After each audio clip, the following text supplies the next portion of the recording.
ગુજરાત માધ્યમિક અને ઉચ્ચતર માધ્યમિક શિક્ષણ બોર્ડ સભ્યની ચૂંટણીનું મતદાન શરૂ થયું। બોટાદ સહિત રાજ્યમાં કુલ 58 મતદાન કેન્દ્રો પર મતદાનનો કાર્યક્રમ। બોટાદની મોડલ સ્કૂલ ખાતે આવેલ મતદાન કેન્દ્ર પર મતદાન થયું। ગુજરાતના માધ્યમિક અને ઉચ્ચતર માધ્યમિક શિક્ષણ બોર્ડ સભ્યની સામાન્ય ચૂંટણીનું આજે મતદાન છે। બોટાદ જિલ્લા સહિત રાજ્યના 58 મતદાન કેન્દ્રો પર સવારના 8 થી મતદાન શરૂ થયું છે। ત્યારે બોટાદની મોડલ સ્કૂલ મતદાન કેન્દ્ર પર પોલીસનો ચુસ્ત બંદોબસ્ત વચ્ચે મતદાન શરૂ થયું છે। રાજ્યમાં માધ્યમિક અને ઉચ્ચતર માધ્યમિક શિક્ષણ બોર્ડ સભ્યની સામાન્ય ચૂંટણીનું જાહેરનામું પ્રસિદ્ધ કરાયું હતું, જેમાં કુલ ખંડની બેઠકો બિનહરીફાઈ જાહેર કરવામાં આવી હતી, જ્યારે વાલી મંડળ ફોર્મ રદ થયા હતા, જેમાં સરકારી શાળાઓના વિભાગમાં 4 ઉમેદવારો અને સંચાલક મંડળ વિભાગમાં 3 ઉમેદવારો મળી કુલ 7 ઉમેદવારો મેદાનમાં છે, જેની આજે ચૂંટણીનું મતદાન શરૂ થયું છે।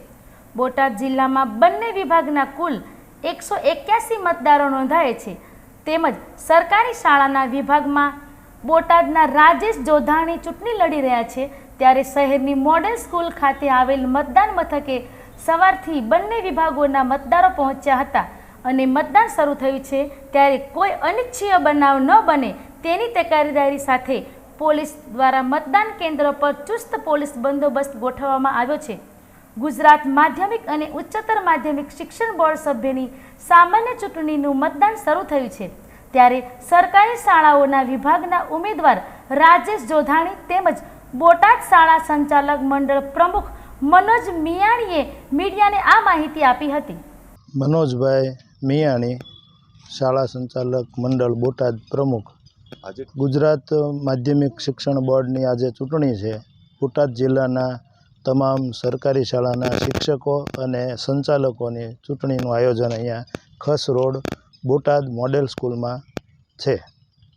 ટોટલ મતદાન કેટલું છે અને કઈ રીતનું અત્યારે? બોટાદની અંદર ટોટલ મતદાન છે એ સંચાલકોનું 63 મત છે અને શિક્ષકોના 118 મત છે। ઉમેદવારોમાં કેટલા ઉમેદવારો બોટાદના છે અને આમ ટોટલ ઉમેદવારો કેટલા? શિક્ષણ વિભાગની અંદર શિક્ષકોના મતમાં બોટાદના રાજુભાઈ જોધાણી છે ઉમેદવાર તરીકે અને ટોટલ 4 છે અને સંચાલક વિભાગમાં 3 ઉમેદવારો છે। જોધાણી રાજેશ કુમાર જીવણભાઈ, સરકારી માધ્યમિક શાળા નાગલપર, તાલુકો જિલ્લો બોટાદ, મદદનીશ શિક્ષક।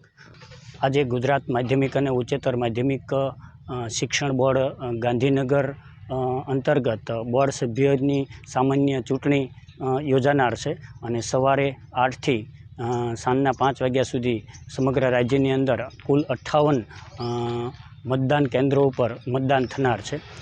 કુલ 9 સીટની ચૂંટણી અંતર્ગત કુલ 6 સભ્યો બિનહરીફ થયેલ છે।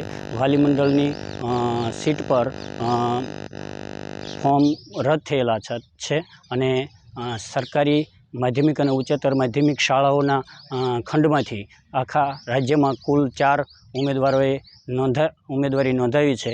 એમાં હું જોધાણી રાજેશકુમાર જીવણભાઈ, બોટાદથી, ભાવનગરથી વિજયભાઈ ખટાણા, કચ્છમાંથી દિવ્યરાજસિંહ જાડેજા અને અમદાવાદ ગ્રામ્યમાંથી ચેતનાબેન ભગોરાએ ઉમેદવારી નોંધાવી છે, જ્યારે શાળા સંચાલક મંડળમાંથી કુલ 3 ઉમેદવારોએ ઉમેદવારી નોંધાવી છે। મારે ઉમેદવારી નોંધાવવા પાછળનો મુખ્ય હેતુ સરકારી શાળાઓના શિક્ષકોના જે કાંઈ પ્રશ્નો હોય એનું નિરાકરણ આવે, વિદ્યાર્થીઓ, વાલીઓ અને શિક્ષકોના હિતમાં કાર્ય કરી શકીએ।